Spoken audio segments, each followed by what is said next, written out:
За неполн месец од почетокот на летната сезона, досега спасителите од Црвениот крст имале дури 120 сериозни интервенции на укажување прва помош и 2 интервенции на извлекување на давеници во љубаништа.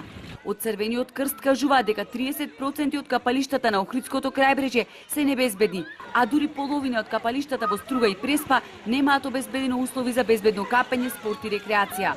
Доколку нема некој капалиште услови за безбедност, не може да функционира.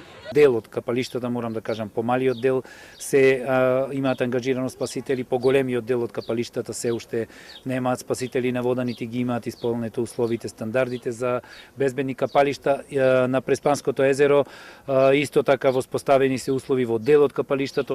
Може би звучи премногу грубо, вели Точко, но на одредени плажи влада е тотален хаос во однос на безбедносните услови.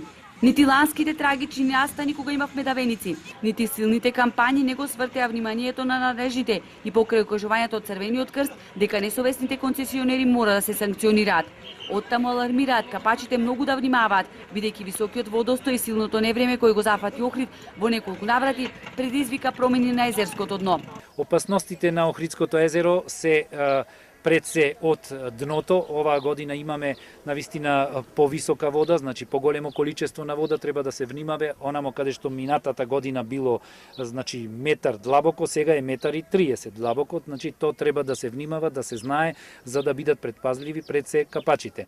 Иако уште од месец јуни укажуваме и подсетуваме на опасностите, наместо да проработи разумот, секоја година се повторува истата приказна. Билот од Црвениот крст кој располага со 80 спасители на вода.